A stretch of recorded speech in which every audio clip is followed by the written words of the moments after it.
नमस्कार, उत्तराखंड समाचार में आपका स्वागत है। मैं रेणु प्रतिपंत। सबसे पहले मुख्य समाचार। उत्तराखंड बोर्ड में 10वीं और 12वीं के नतीजे घोषित होने के बाद विद्यालयों में उत्सव का माहौल। उधम सिंह नगर की छात्राओं ने 12वीं में किया टॉप, 10वीं में रामनगर का छात्र अव्वल।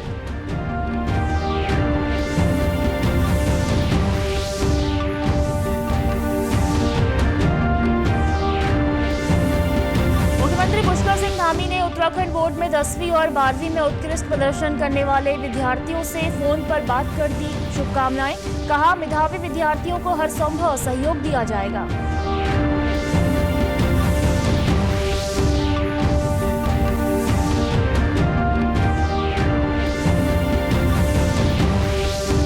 पूर्व मुख्यमंत्री स्वर्गीय हेमवती नंदन बहुगुणा की जयंती पर मुख्यमंत्री पुष्कर सिंह धामी ने किया नमन। कहा, अपने दूरदर्शी नेतृत्व से देश और समाज को दी नई दिशा।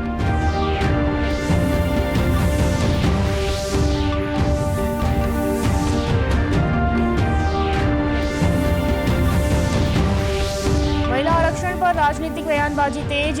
अल्मोड़ा से कांग्रेस विधायक मनोज तिवारी ने की आगामी चुनावों में आरक्षण लागू करने की मांग। भाजपा नेता अजय वर्मा ने कहा, मातृशक्ति को जल्द मिलेगा प्रतिनिधित्व का अवसर।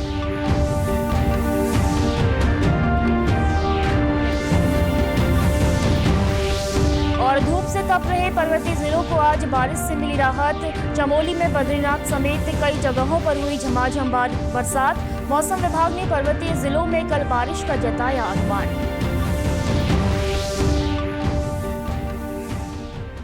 अब समाचार विस्तार से। उत्तराखंड बोर्ड के आज 10वीं और 12वीं के नतीजे घोषित किए गए।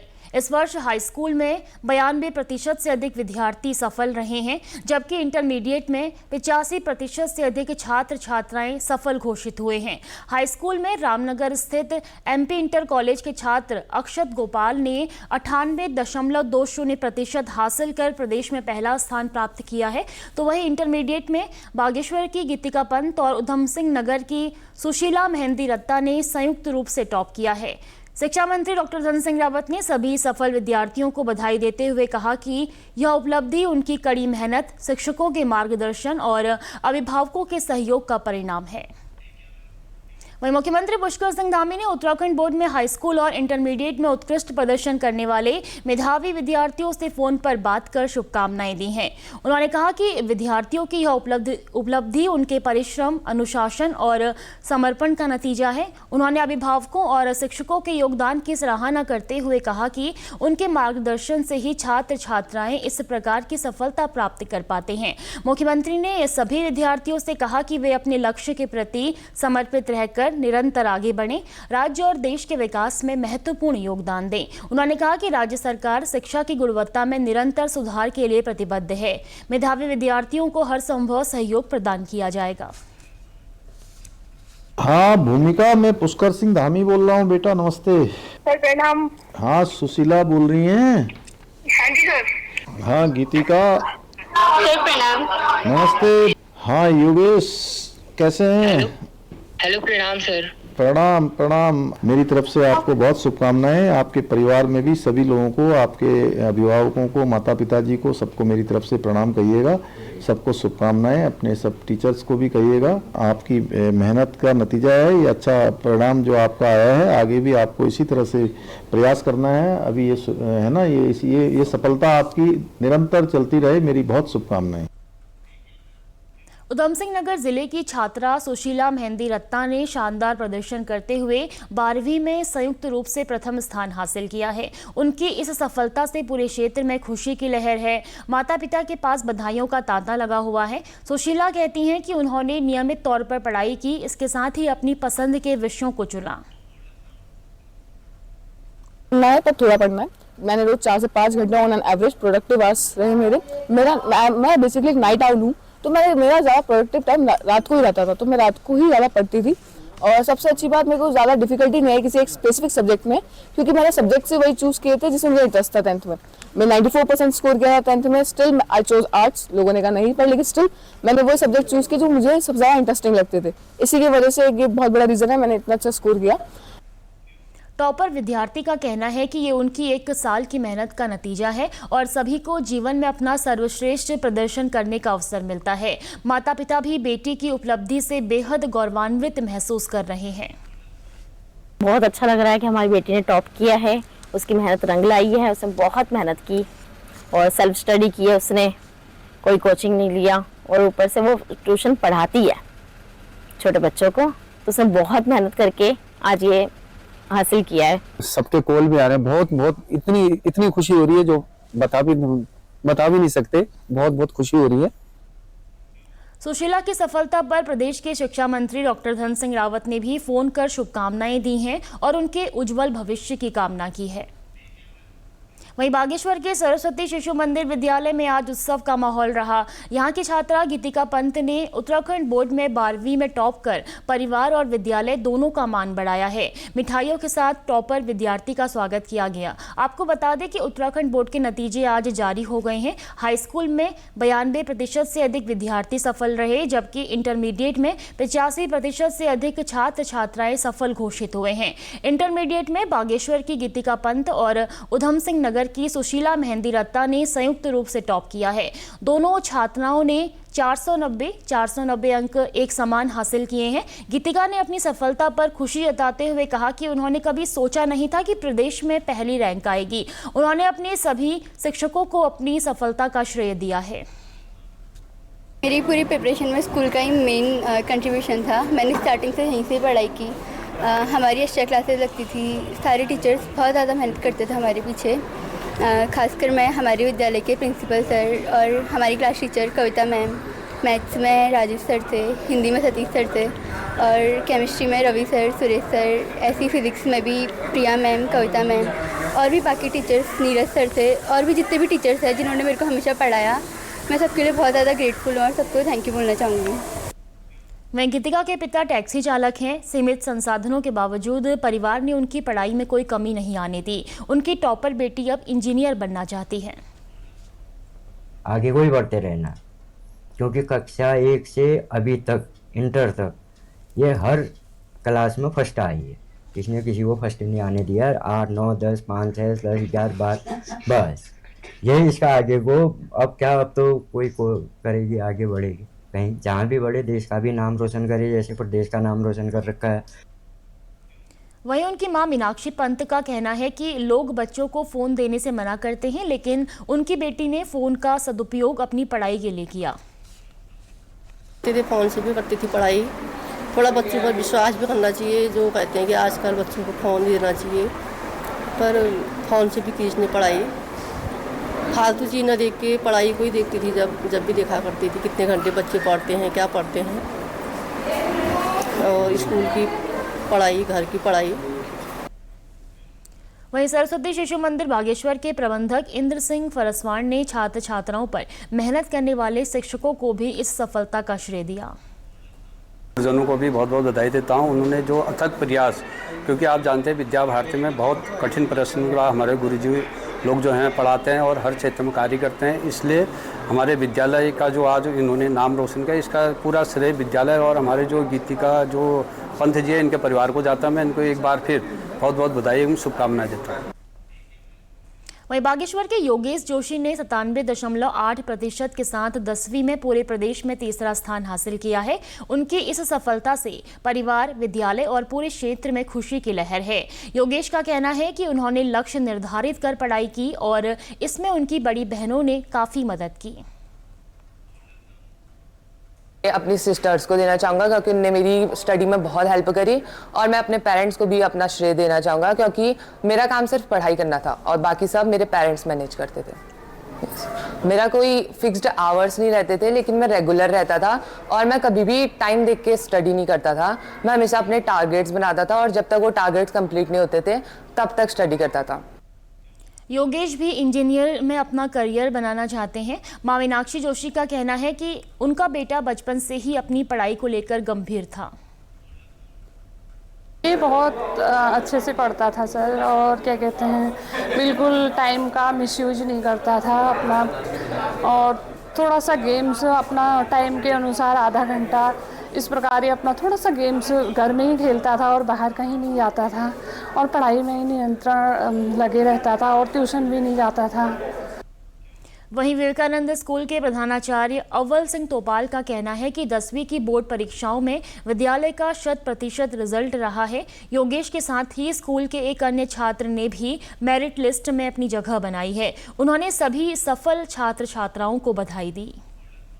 अपने विद्यालय का 2 छात्रों ने उत्तराखंड की मेरिट सूची में स्थान प्राप्त किया है। हाई स्कूल का अपना 100% रिजल्ट रहा है। 194 छात्र छात्राओं ने अपने परीक्षा दी थी और मैं इस उत्कृष्ट परिणाम के लिए सभी छात्र छात्राओं को बधाई देता हूं। उत्तराखंड बोर्ड परीक्षाओं में पर्वतीय जिलों ने बेहतरीन प्रदर्शन किया है। पिथौरागढ़ जिले के छात्र छात्राओं ने शानदार प्रदर्शन करते हुए पूरे प्रदेश में दूसरा स्थान हासिल कर जिले का नाम रोशन किया है। हाई स्कूल परीक्षा में जिले का परिणाम 96.25% रहा, जबकि इंटरमीडिएट में 94.11% विद्यार्थियों ने सफलता प्राप्त की। जिला माध्यमिक शिक्षा अधिकारी हिमांशु नौगाई ने बताया कि हाई स्कूल में 12 और इंटरमीडिएट में 5 छात्र छात्राओं ने मेरिट सूची में स्थान बनाया है। काफी अच्छे रिजल्ट यहाँ पे आए हैं और इंटरमीडिएट में 94.11% रहा है और हाई स्कूल में 96.25% रहा है। और पूरे राज्य के परिप्रेक्ष्य में देखें तो पिथौरागढ़ जनपद का दोनों में हाई स्कूल और इंटरमीडिएट में सेकंड पोजीशन हमने पाई है। और हमारे इंटरमीडिएट में टॉप 25 में 5 बच्चे हैं और हाई स्कूल में हमारे 12 बच्चे टॉप 25 में हैं, जिनमें से हाई स्कूल में टॉप 10 में 7वीं और 8वीं पोजीशन में 2 बच्चे हैं और इंटरमीडिएट में 8वीं पोजीशन में 1 बच्चा है। परिणाम घोषित होते ही विद्यालयों में उत्सव का माहौल देखने को मिला। छात्र छात्राओं ने एक दूसरे को मिठाई खिलाकर खुशी साझा की। सफल विद्यार्थियों ने अपनी उपलब्धि का श्रेय अपने माता पिता, शिक्षकों और साथियों को दिया।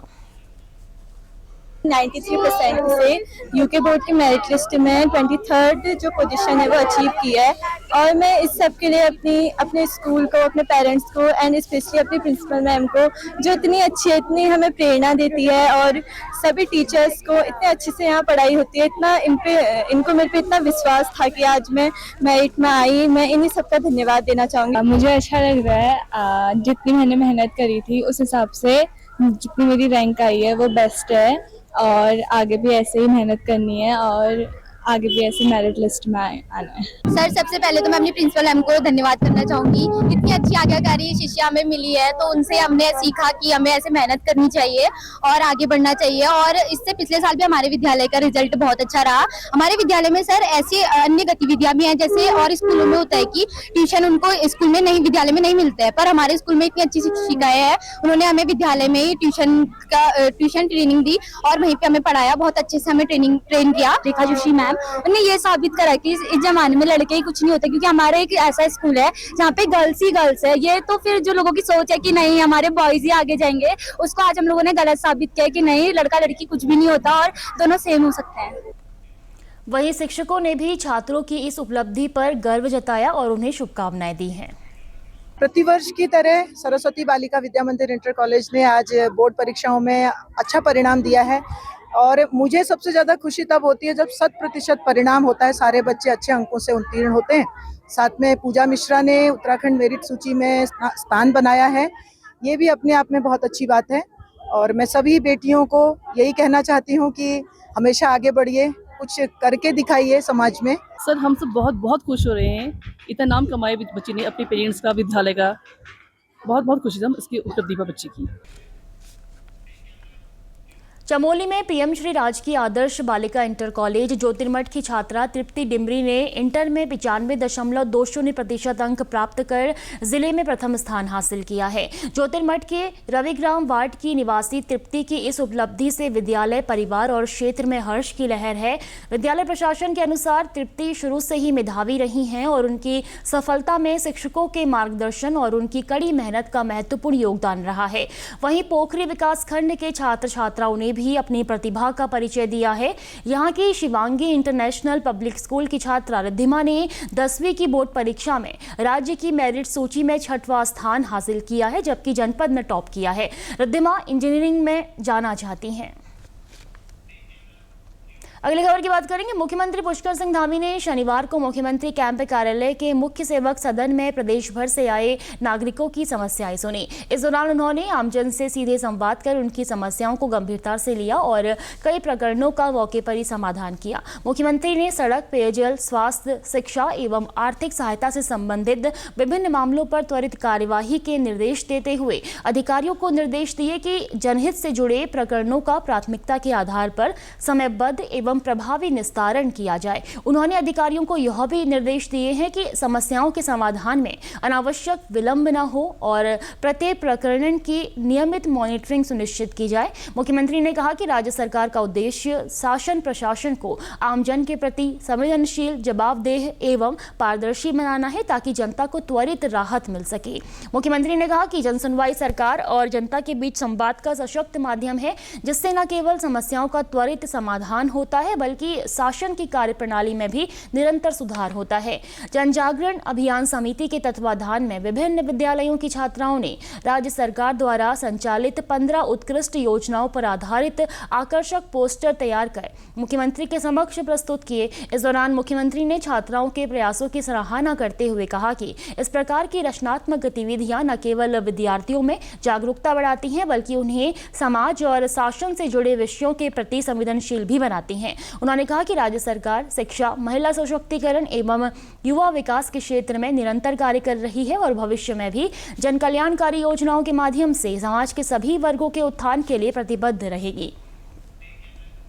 वहीं मुख्यमंत्री पुष्कर सिंह धामी ने आज देहरादून में MDDA कॉम्प्लेक्स में उत्तर प्रदेश के पूर्व मुख्यमंत्री स्वर्गीय हेमवती नंदन बहुगुणा की 107वीं जयंती के अवसर पर उनकी प्रतिमा पर माल्यार्पण किया। इस अवसर पर मुख्यमंत्री ने स्वर्गीय बहुगुणा के व्यक्तित्व एवं कृतित्व को स्मरण करते हुए कहा कि उन्होंने भारतीय स्वतंत्रता संग्राम में सक्रिय भूमिका निभाई और अपने दूरदर्शी नेतृत्व से देश एवं समाज को नई दिशा प्रदान की। उन्होंने कहा कि वे केवल एक कुशल राजनेता ही नहीं बल्कि जनसेवा के प्रति समर्पित एक प्रेरणादायी व्यक्तित्व थे, जिन्होंने विशेष रूप से पर्वतीय अंचलों के विकास के लिए महत्वपूर्ण कार्य किए। मुख्यमंत्री ने कहा कि उन्होंने पर्वतीय क्षेत्रों की समस्याओं के समाधान के लिए प्रभावी पहल की है। उनके आदर्श और विचार आज भी समाज को प्रेरित करते हैं और हमें जनहित में कार्य करने की दिशा में मार्गदर्शन प्रदान करते हैं। मुख्यमंत्री ने कहा कि स्वर्गीय बहुगुणा का योगदान सदैव अविस्मरणीय रहेगा। और खबरों में आगे बढ़ेंगे। नारी शक्ति वंदन अधिनियम विधेयक को लेकर प्रदेश में राजनीतिक बयानबाजी तेज हो गई है। अल्मोड़ा से कांग्रेस विधायक मनोज तिवारी ने कहा कि वर्ष 2023 में महिला आरक्षण विधेयक सर्वसम्मति से पारित हो चुका था, लेकिन इसे परिसीमन से जोड़कर दोबारा लाना नियमों के विपरीत है। एक पत्रकार वार्ता में अल्मोड़ा विधायक ने मांग की है कि आगामी विधानसभा और लोकसभा चुनाव में महिला आरक्षण लागू किया जाए। महिला विधेयक को हमने का विरोध नहीं किया है। ये 2023 में ही पारित हो गया था, कानून बन गया था और जो विरोध हुआ है वो परिसीमन को लेके आए, जो परिसीमन विधेयक का के माध्यम से खुर्द-बुर्द करना चाह रहे थे। और हमारी मांग है कि लोकसभा की 543 सीटों में और इस उत्तराखंड के 70 सीटों में 33% इसी के तहत महिलाओं को आरक्षित कर दिया जाए, उसका लाभ दे दिया जाए और तत्काल इसको लागू किया जाए। हम स्वागत करेंगे। राज्य के कांग्रेस नेता महिला आरक्षण बिल लागू करने की मांग कर रहे हैं। बद्रीनाथ के विधायक लखपत सिंह बुटोला ने कहा कि वर्ष 2023 में महिला आरक्षण से जुड़ा कानून बन चुका है, इसे लागू करने की जगह परिसीमन से जोड़कर सरकार टाल मटोल कर रही है। इसके साथ ही परिसीमन को लेकर उन्होंने कहा कि इससे राज्य के पर्वतीय क्षेत्रों को इसका नुकसान झेलना पड़ेगा। परिसीमन में जनसंख्या के साथ साथ भौगोलिक परिस्थितियों को भी देखा जाना चाहिए। महिला आरक्षण बिल पे जो कहा जा रहा है वो सितंबर 2023 में लागू हो चुका है, कानून बन चुका है। और जो कानून बन चुका है उसमें किस तरह का ये कह रहे कि हम बिल लाने का काम करें, ये तो उनको सोचना पड़ेगा। मैं ये कह सकता हूँ कि ये केवल और केवल जो केंद्र सरकार 16-17 तारीख को इस महीने जो लोकसभा राज्यसभा में जिस बात पे बहस करना चाह रही थी वो परिसीमन को लेके, और परिसीमन में मैंने आपसे कहा कि सबसे बड़ा दंश उत्तराखंड झेल रहा है, पहाड़ी जिला झेल रहा है। इसमें निश्चित रूप से जनसंख्या के आधार के साथ साथ भौगोलिक परिस्थितियों का भी परिसीमन में जोड़ा जाना चाहिए। नारी शक्ति वंदन अधिनियम समेत अन्य विधेयकों को लेकर भारतीय जनता पार्टी ने विपक्षी दलों के आरोपों का जवाब देते हुए अल्मोड़ा नगर निगम के मेयर अजय वर्मा ने मीडिया से बातचीत करते हुए कहा कि कांग्रेस, समाजवादी पार्टी, तृणमूल कांग्रेस और डीएमके महिलाओं के अधिकारों के खिलाफ खड़े हैं। उन्होंने प्रधानमंत्री नरेंद्र मोदी के बयान का हवाला देते हुए कहा कि महिलाओं की नीति निर्माण में भागीदारी उनका संवैधानिक अधिकार है और आने वाले समय में यह मुद्दा राजनीतिक रूप से भी अहम रहेगा। उन्होंने कहा कि नारी शक्ति वंदन विधेयक को लेकर भाजपा लगातार कार्य कर रही है। उन्होंने कहा कि मातृ शक्ति को शीघ्र प्रतिनिधित्व करने का अवसर मिलेगा। शक्ति का किस तरीके से उत्थान हो और भविष्य में किस तरीके से महिलाओं को आगे समाज में प्रतिनिधित्व मिल सके, इसके लिए हमेशा पहल हमारी सरकार ने किया है। और जबकि हमारी सरकार का जो मूल मंत्र है सबका साथ, सबका सहयोग और सबका आगे बढ़ने का जो हमेशा एक साफ विषय रहा है। टिहरी गढ़वाल में जिला योजना को लेकर समीक्षा बैठक आयोजित की गई। बैठक में प्रभारी मंत्री गणेश जोशी ने विभागीय अधिकारियों को निर्देश दिए कि योजनाएं सिर्फ वर्तमान नहीं बल्कि अगले 30 वर्षों की जरूरतों को ध्यान में रखकर तैयार की जाए।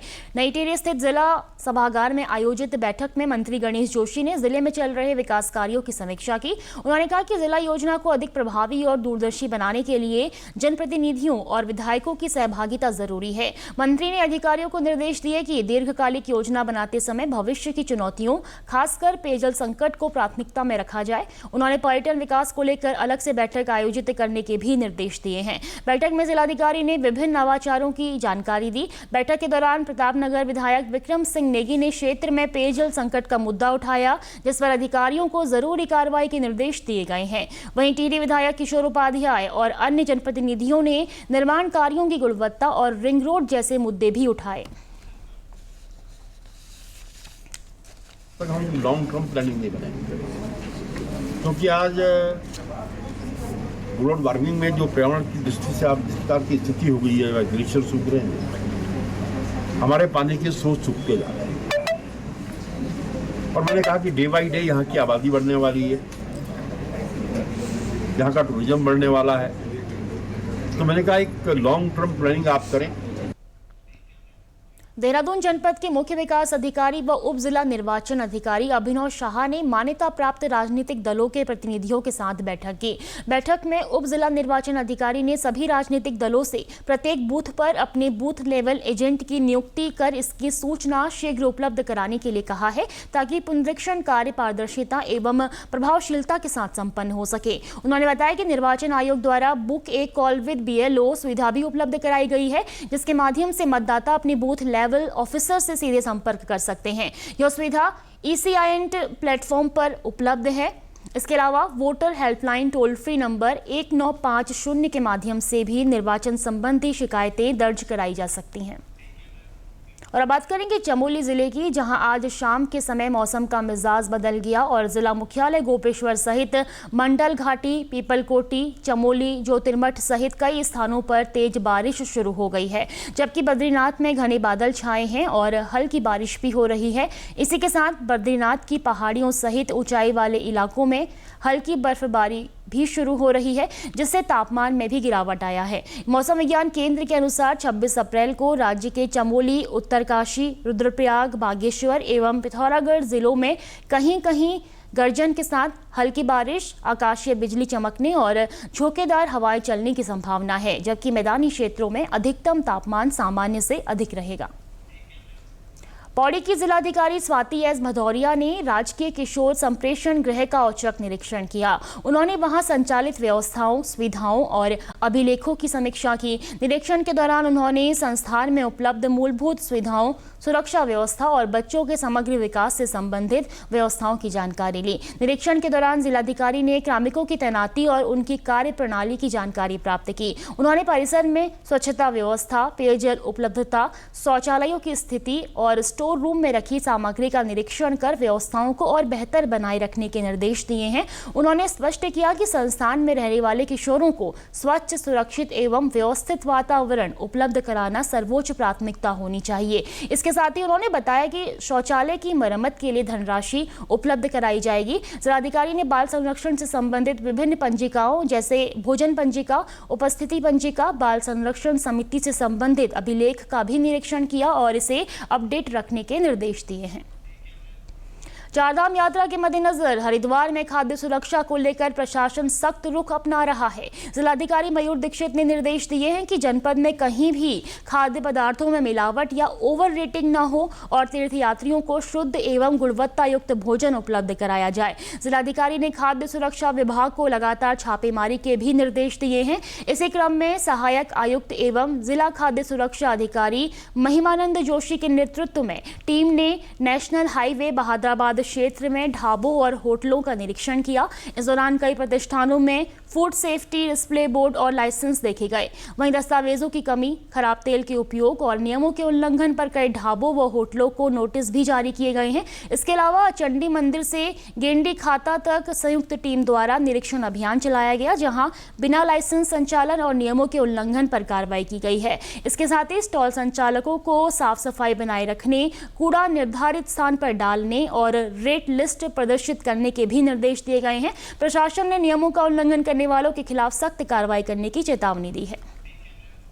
अगली खबर की बात करें कि जिला स्तरीय राजस्व संवर्धन एवं अनुश्रवण समिति की बैठक में हरिद्वार के जिलाधिकारी मयूर दीक्षित ने वन विभाग, आबकारी, परिवहन विभाग, रोडवेज, राज्य कर विभाग, खनन, विद्युत, स्टाम्प व रजिस्ट्रेशन, पर्यटन, सिंचाई विभागों की समीक्षा की। इस दौरान जिलाधिकारी ने अधिकारियों को निर्देश दिए कि शासन द्वारा निर्धारित लक्ष्य के सापेक्ष 100% राजस्व लक्ष्य हासिल करने के लिए आपसी समन्वय से कार्य करें। उन्होंने जिला आबकारी अधिकारी को निर्देश दिए कि जनपद में अवैध एवं कच्ची शराब की बिक्री किसी भी दिशा में न हो। इसके लिए उन्होंने पुलिस एवं राजस्व विभाग के अधिकारियों के साथ संयुक्त निरीक्षण करने के निर्देश दिए हैं। इसके साथ ही उन्होंने परिवहन विभाग को निर्देश दिए हैं कि सड़क दुर्घटनाओं को कम करने के लिए सभी से नियमों का पालन कराया जाए। नियमों का पालन न करने वालों के विरुद्ध चालानी कार्यवाही सुनिश्चित की जाए। वहीं खनन विभाग को निर्देश दिए गए हैं कि जनपद में अवैध खनन के विरुद्ध कड़ी निगरानी रखते हुए छापेमारी की कार्यवाही की जाए तथा अवैध खनन करने वालों के विरुद्ध कड़ी कार्यवाही की जाए। श्री केदारनाथ धाम के कपाट खुलने के बाद आज केदारपुरी स्थित भूकुंड भैरवनाथ मंदिर के कपाट भी तीर्थयात्रियों के लिए खोल दिए गए हैं। आज दोपहर केदारनाथ धाम में पुजारी टी गंगाधर लिंग सहित श्री बद्री केदार मंदिर समिति और श्री केदार सभा के पदाधिकारियों की मौजूदगी में भैरवनाथ मंदिर में पूजा करने के बाद कपाट खोले गए। बीकेटीसी अध्यक्ष हेमंत द्विवेदी ने श्री भूकुंड भैरवनाथ के कपाट खुलने के अवसर पर सभी देश विदेश के तीर्थयात्रियों को बधाई दी है। उन्होंने कहा कि केदारनाथ धाम के रक्षक श्री भैरवनाथ मंदिर के कपाट खुलने के बाद अब भगवान केदारनाथ जी की नित्य आरतियां संपन्न होंगी। धार्मिक मान्यता के अनुसार भूकुंड भैरवनाथ को केदारनाथ धाम का रक्षक देवता माना जाता है। शीतकाल में जब केदारनाथ मंदिर के कपाट बंद रहते हैं तब इस क्षेत्र की रक्षा का दायित्व भैरवनाथ जी पर ही होता है। विश्व मलेरिया दिवस के अवसर पर शनिवार को जिला चिकित्सालय गोपेश्वर के तीमारदार प्रतीक्षालय में जन जागरूकता कार्यक्रम आयोजित किया गया। इस अवसर पर जिला स्वास्थ्य शिक्षा संचार प्रबंधक उदय सिंह रावत ने बताया कि मलेरिया एक जानलेवा बीमारी है जो संक्रमित मच्छरों के काटने से फैलती है। उन्होंने कहा कि मलेरिया के लक्षण दिखाई देने पर तत्काल मलेरिया की जाँच कराएं। मलेरिया की रोकथाम के बारे में उन्होंने बताया कि घर के आसपास पानी जमा न होने दें, गड्ढों में मिट्टी भरें, पानी के बर्तनों एवं टंकियों को ढक कर रखें और नालियों की नियमित सफाई करें। इसके अलावा खिड़की दरवाजों पर जाली लगाएं और सोते समय मच्छरदानी का प्रयोग अवश्य करें। प्रधानमंत्री नरेंद्र मोदी रविवार को सुबह 11 बजे आकाशवाणी के मन की बात कार्यक्रम में देश और दुनिया के लोगों के साथ अपने विचार साझा करेंगे। यह मासिक रेडियो कार्यक्रम का 133वां एपिसोड होगा। कार्यक्रम का प्रसारण आकाशवाणी और दूरदर्शन के समूचे नेटवर्क पर किया जाएगा। इसका सीधा प्रसारण AIR न्यूज, DD न्यूज, प्रधानमंत्री कार्यालय और सूचना तथा प्रसारण मंत्रालय के YouTube चैनलों पर भी होगा। आकाशवाणी के द्वारा क्षेत्रीय भाषाओं में भी इसका प्रसारण किया जाएगा। प्रदेश के समाचारों में बस इतना ही। चलते चलते मुख्य समाचार एक बार फिर। उत्तराखंड बोर्ड में 10वीं और 12वीं के नतीजे घोषित होने के बाद विद्यालयों में उत्सव का माहौल। उधम सिंह नगर की छात्राओं ने 12वीं में किया टॉप, 10वीं में रामनगर का छात्र अव्वल।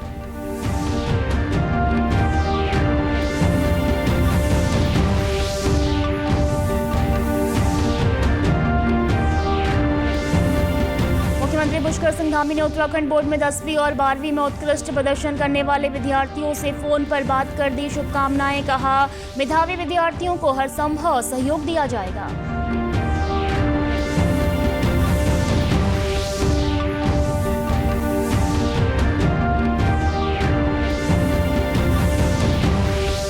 पूर्व मुख्यमंत्री स्वर्गीय हेमवती नंदन बहुगुणा की जयंती पर किया मुख्यमंत्री पुष्कर सिंह धामी ने नमन। कहा, अपने दूरदर्शी नेतृत्व से देश और समाज को दी नई दिशा।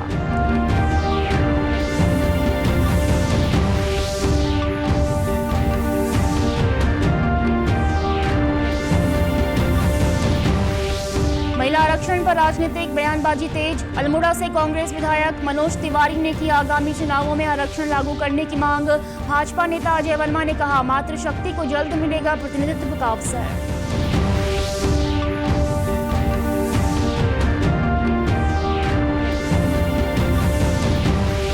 और धूप से तप रहे पर्वतीय जिलों को आज बारिश से मिली राहत। चमोली में बद्रीनाथ समेत कई जगहों पर हुई झमाझम बरसात। मौसम विभाग ने पर्वतीय जिलों में कल बारिश का जताया अनुमान। प्रदेश से जुड़ी अपडेट्स के लिए आप हमसे सोशल मीडिया के माध्यम से भी जुड़ सकते हैं। हमारा एक्स हैंडल है DDNews_देहरादून। हमारा फेसबुक पेज है DD News उत्तराखंड। हमारे YouTube channel DD News Uttarakhand को आप सब्सक्राइब करें और हमारे Instagram page DD News Uttarakhand को भी फॉलो करें। नमस्कार। भाई आज क्या किया इन्होंने, पागल ही बना दिया।